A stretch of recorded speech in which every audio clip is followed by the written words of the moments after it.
Armando Soto Lamarina, el Chicote, el eterno compañero cómico de Pedro Infante, regresa borracho a su casa. Lo que encuentra lo enloquece. Su hijo Carlos besándose con otro hombre. Saca su pistola y le dispara. La bala atraviesa el pecho del joven.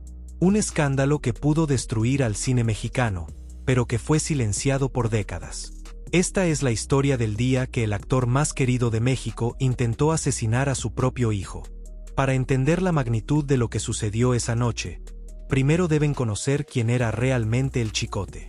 En la pantalla, el simpático borrachín, el amigo fiel, el acompañante de serenatas.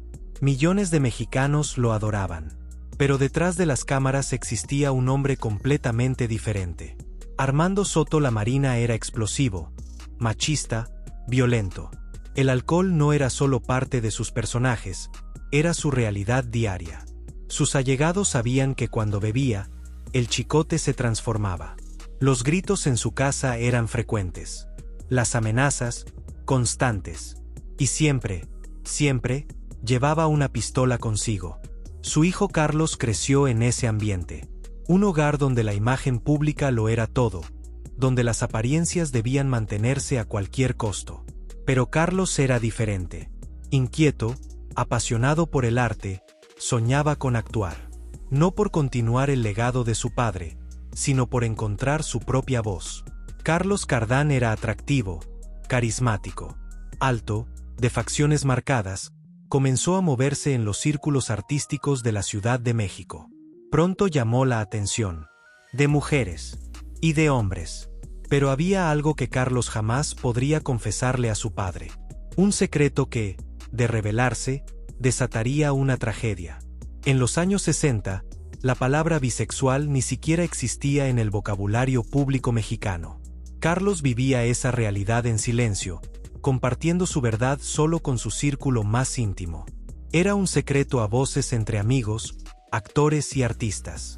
Pero frente a su padre, un hombre que representaba el machismo más brutal de la época, era impensable. Carlos sabía que su padre jamás lo aceptaría. Conocía su temperamento, su violencia, su desprecio por cualquier cosa que considerara debilidad. Así que ocultó esa parte de su vida con cuidado extremo. Hasta que una tarde de 1967, todo se derrumbó. Era una tarde común. Carlos había invitado a un amigo actor a la casa. Un joven que frecuentaba su círculo, alguien con quien compartía más que simplemente aspiraciones artísticas. Creían estar solos. La casa estaba en silencio. Nadie esperaba a el Chicote hasta la noche. Pero el destino tenía otros planes. Chicote regresó antes de lo previsto. Como siempre, alcoholizado. Tambaleándose, entró a la casa buscando a su hijo. Lo que vio en la sala lo paralizó primero, y luego lo enfureció como nunca antes. Carlos y su amigo estaban besándose. Lo que sucedió en los siguientes 30 segundos marcaría a ambos para siempre. La sangre de Chicote hirvió. En su mente de borracho, aquella escena era una traición personal, una humillación pública, una mancha imperdonable sobre su apellido. No pensó, no razonó, solo reaccionó. Sin mediar palabra, Chicote sacó la pistola que siempre llevaba en el cinturón. Carlos volteó justo a tiempo para ver a su padre apuntándole. Sus ojos se encontraron por una fracción de segundo.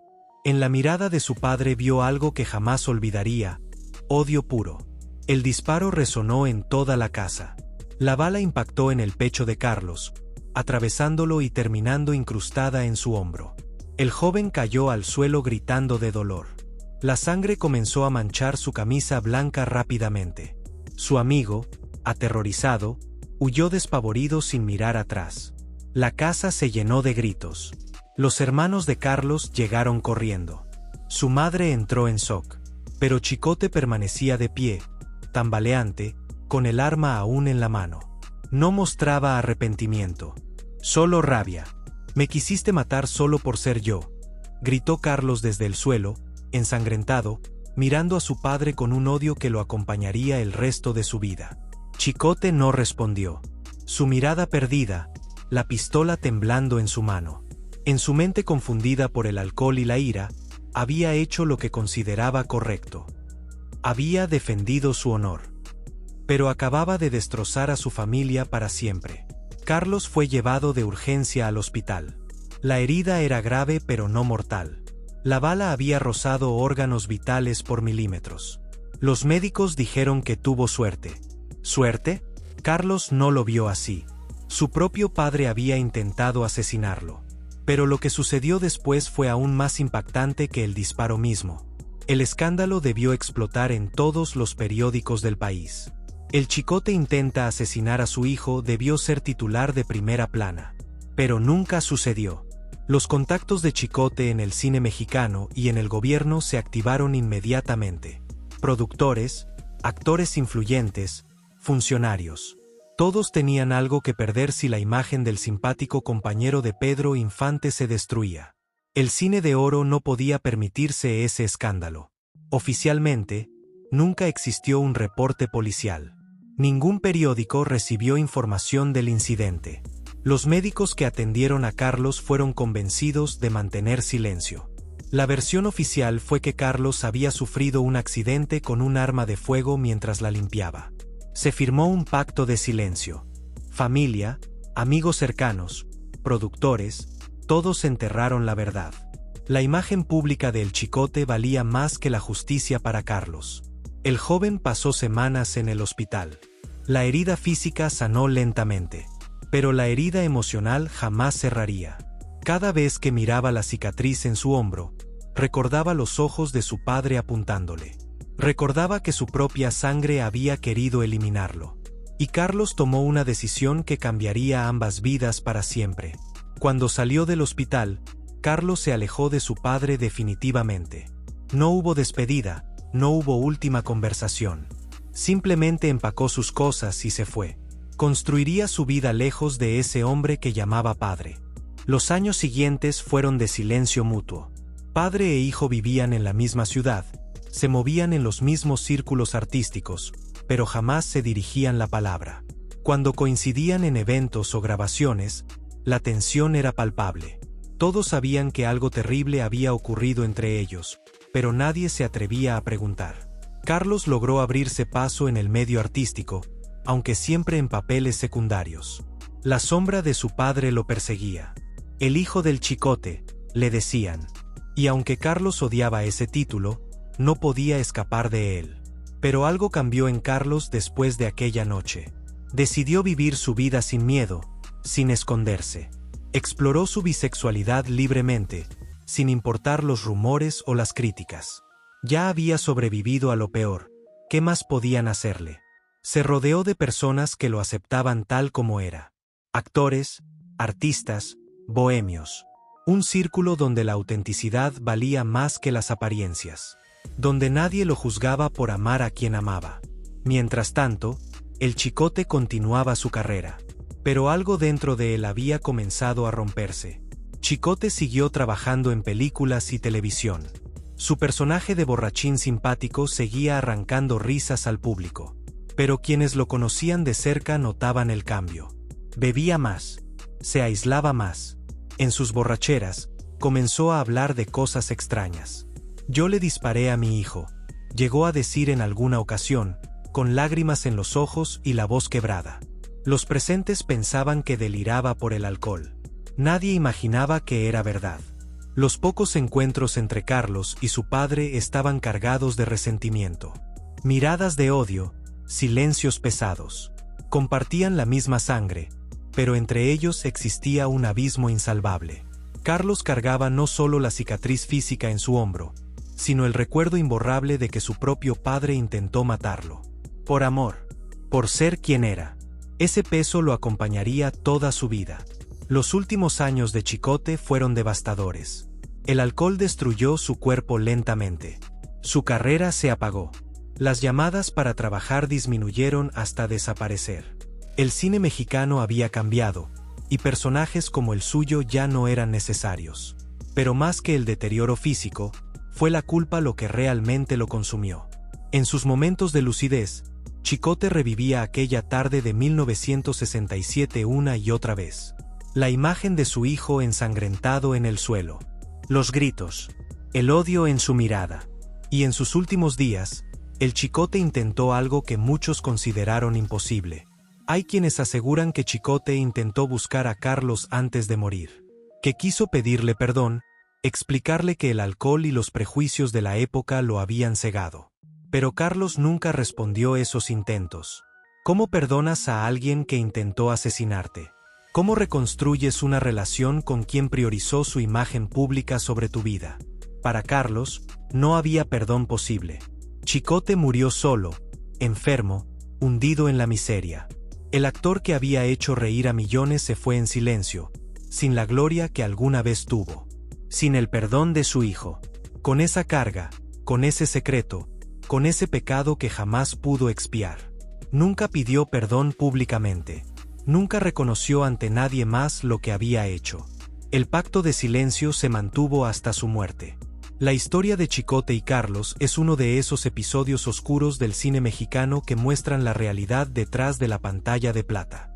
Detrás de las risas, de las películas familiares, de la gloria del cine de oro, se escondían dramas devastadores. Un actor querido por millones, capaz de hacer reír a todo un país, fue al mismo tiempo un hombre que, cegado por el alcohol, los prejuicios y la homofobia de su época, estuvo a punto de matar a su propio hijo. Esta historia nos recuerda que la intolerancia tiene consecuencias reales, que el machismo y la homofobia no son solo conceptos abstractos, sino fuerzas que destruyen familias, que rompen vínculos, que convierten el amor en odio.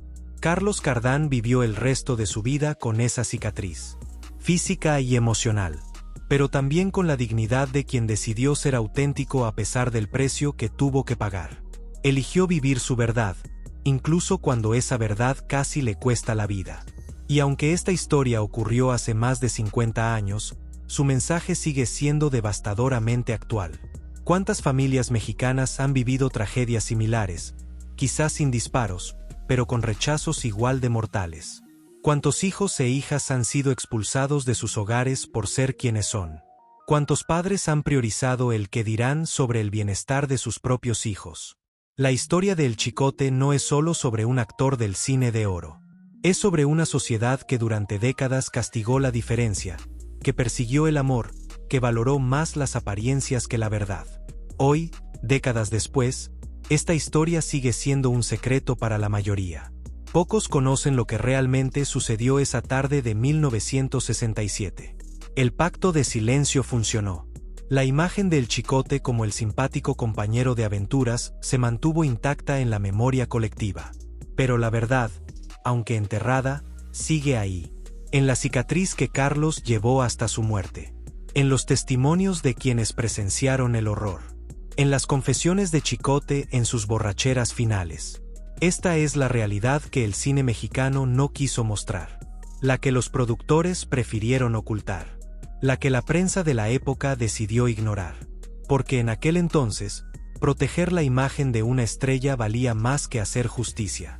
Una herida que jamás sanó, una traición que jamás se perdonó, un disparo que resonó en dos vidas para siempre, y un relato que hasta hoy sigue siendo uno de los secretos más vergonzosos en la historia de la farándula mexicana.